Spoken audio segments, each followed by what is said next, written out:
represent the service that our company Circuit is going to do and render here in Brightline with our partner, and we are doing this service for free. We take people from the station and we go and drop them in the houses. What's the maximum distance that you would take them? I live way over by State Road 7. Would you take me to? No, we do 1.5 miles. Oh, 1.5 miles. I see. And what type of vehicle is this? This is a electric vehicle? Polaris Gen car and going to 25 miles per hour max.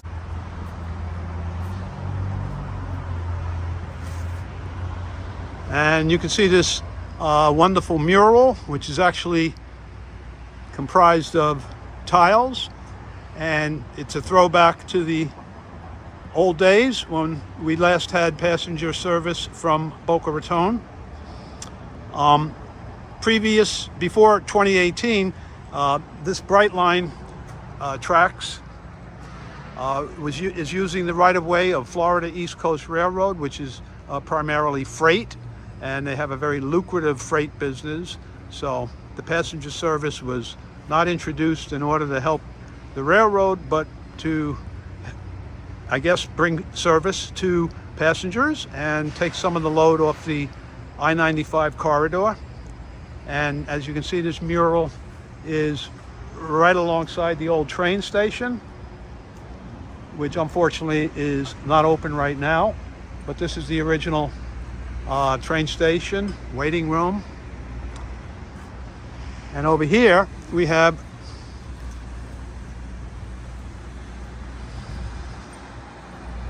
looks like silver liner passenger trains probably from the 1940s, 50s era.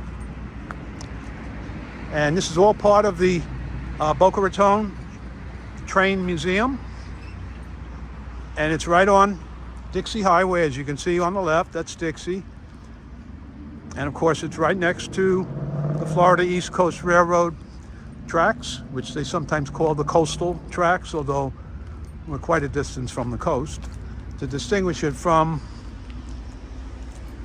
the tri-rail tracks, which run along I-95 for the most part. So I've been inside these cars. There's a kitchen car and I think a sleeper, and it's a real throwback to the glamorous days when rail travel was the thing.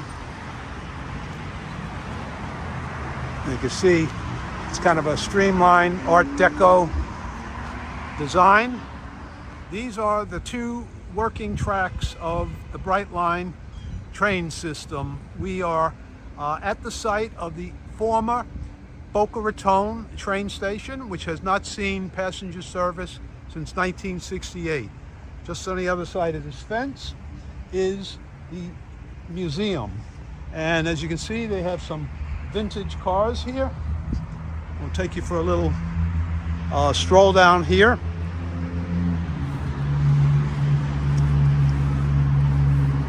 And this is the old Flagler East Coast Railroad, FEC, or also the Atlantic Coast Line. And this is engine 747, odd name for a locomotive. And you rail buffs watching this, I don't know what they call this, a 3 and 3, but there just seems to be 3 drive wheels on this side.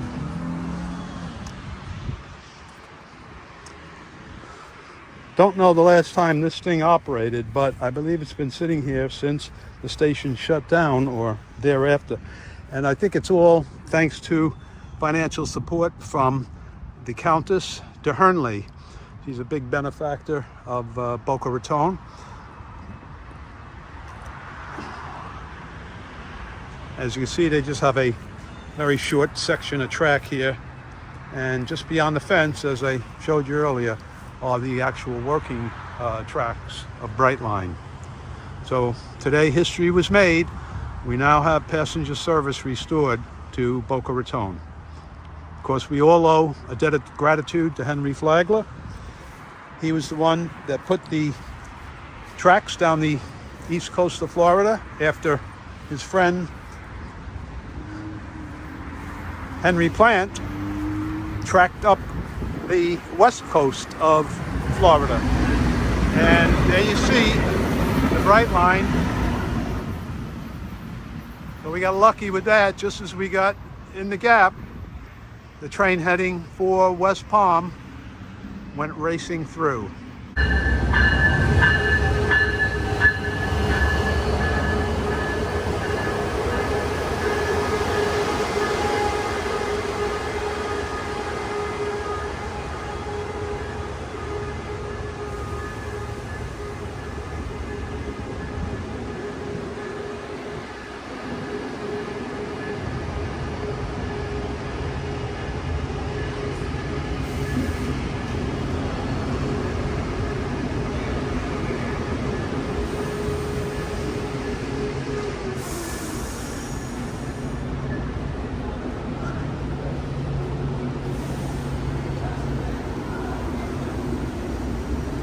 So this is it, folks. This is the very first passenger service from Boca Raton, and it's the 938 to West Palm Beach, and we're here making history.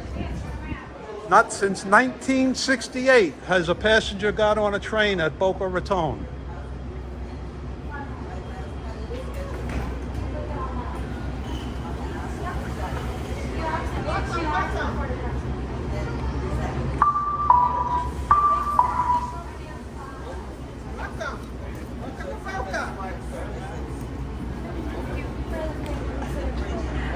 Attention all Brightline guests. Bright Red is heading north to West Palm Beach. Again, Bright Red is heading north to West Palm Beach within the next minute. Please stand clear of the closing doors. Please stand clear.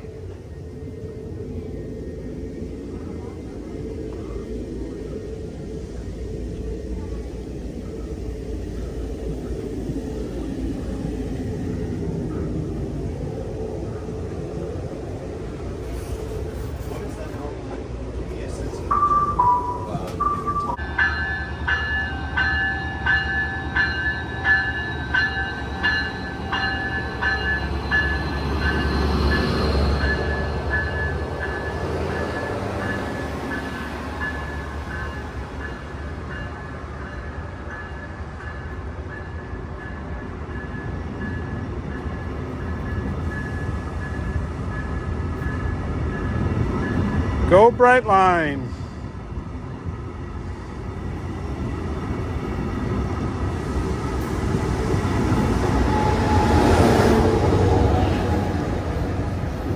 So there you have it, folks. That's the first train to pick up a passenger since 1968 in beautiful downtown Boca Raton. The original station, which is now a train museum, is about 1/4 mile south of this brand new station. Now, as you can see, the train off in the distance has used a switch in order to get off this track number 2 onto the main track.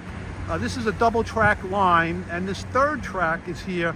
It's really just like a siding for this Boca Raton station. As you can see, there are 3 tracks here, but it doesn't go all the way. And they have a dispatcher, I'm told, up in Jacksonville that's connected electronically. Of course, all the trains run on GPS signals, and his job is to get that train on the platform track, because this platform will serve northbound to West Palm and also southbound to Lauderdale. This is all part of Phase 1, which began in 2018. The original run was from West Palm to Fort Lauderdale. I was on that train, and then about 9 months later, they opened the Miami station, and that was the extent of the line. And now they added 2 stations here in downtown Boca Raton, and also Aventura, and that's Phase 1. And the extent of the line now is about 70 miles. Phase 2 is already in progress, and that will be from West Palm Beach to Orlando International Airport, and that run is about 140 miles, or twice the existing run right now, which is about 70-mile run from West Palm to Miami. And so Phase 2 will bring it to Orlando International Airport. from there, you'll be able to get buses, I guess, to Disney World. Originally, they were going to make a stop at Disney World, but they decided not to do that. So the final phase, and phase 2, by the way, to Orlando should be complete by the end of 2023. The final phase is the about another 70-mile run from Orlando International to Tampa. And that would be, I guess you would call that the crosstown route. If the main Brightline is a north-south, that would be going east and west. And that would then complete the Brightline trackage. And this is a privately owned railroad. The fares, they do have 2 classes of service. You get a few extra amenities when you take the first class service, such as a different lounge. You get snacks, you get a free drink on board, free Wi-Fi, et cetera, but it's easily double the price of the what they call value ticket.